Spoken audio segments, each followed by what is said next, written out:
Guys rero njyewe narababwiye ngo buriya umuntu amenya agaciro k'undi ari uko batakiri kumwe. Ese koko mu by'ukuri koko guys, urabona uburyo Nyirankotsi ameze?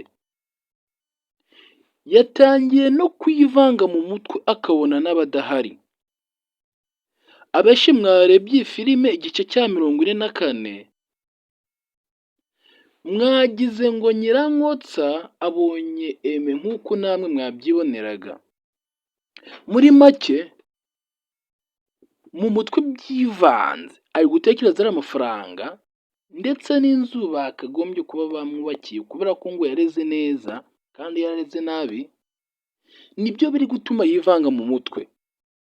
Ese koko mu by'ukuri koko guys, reka tugaruke kuri Ivy ndetse na Alex. Ese koko papa we ko abifatiye, ese biraza kugenda gute? Njyewe icyo nshaka kumenya ni ukumenya ese biragenda gute ko umunsi wa mbere yabafashe bahoberana akirukana Alex akemera no kumuhemba adakora.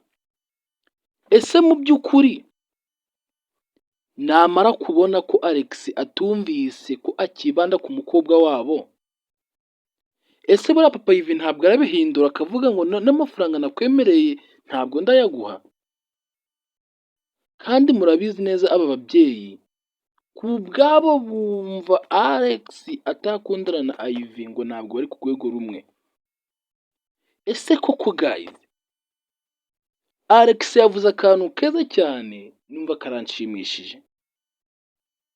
Mu by'ukuri ngo nta muntu uvukana ubukene, kandi ukuntu iyi filime yateguwe, aba ngaba bose mujya mukwena muvuga ngo ntacyo bazimarira, iyi filime ni njye wayanditse ndayizi neza cyane, aho isoza uko itangira n'uko isoza.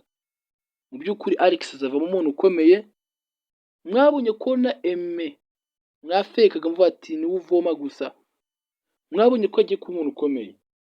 Guys rero mwe gucika intege, mukomeze murebe filime bita Amaraso yanjye, kuko ibyiza biri imbere, ibyiza biri imbere kabisa. Kuko urabona Aime nubwo se ari i Kigali, ariko ndakumenyesha ko anytime igihe kizagera hanyuma akabona umuryango we. Twese dufite amatsiko. Nako njyewe nta matsiko mfite kuko yose narayibonye, nubwo sitaporodinze namaze kuyibona, nimwe musigaye. Guys rero ndagira ngo hari igihe ubonye abantu barambiwe kureba filime, ugasanga rero bataye umwanya wabo w'ubusa batageze ku cyo bashaka. Ntugacike intege mu rugendo, reba filime, ndabizi icyo ushaka aka kanya. Ubusazi tuvugana, icyo ushaka ni ukumenya niba Aime azahura n'ababyeyi be, mukareba uburyo biragenda. Guys ndabeshye? Niba ugeze kuri umunota wa 3 ukaba wumvise ako kantu, andika comment ati nibyo ntegereje, ndamenya ko wankurikiranye utanciye amazi. Kuko buriya guys rero tuba twavunitse bro, tuba twavunitse pe. Okay, ese koko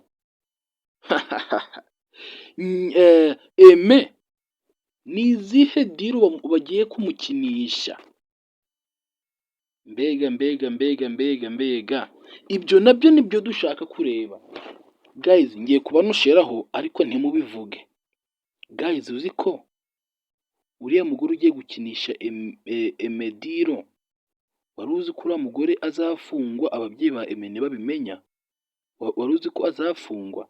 Ese wari uzi ko agiye kumushora mu busambanyi? Ubusambanyi nibwo agiye kumushoramo. Ndagira nkumenyeshe ngo uriya mugore azafungwa ababyeyi nibamara kumenya umwana wabo ahari. Ese wari uzi ko uriya mugore radiyo bagiye gukoresha Aime izamukoraho? kurikirana filime, nizere ko utanciye amazi wakanze subscribe wanasharinze bagenzi bawe. Ndabasezeranya ko tutazabatenguha, ko tuzabaha filime yanyu ku gihe. Ejo mwitegure murabona ikindi gice gikurikiyeho. Ciao ciao.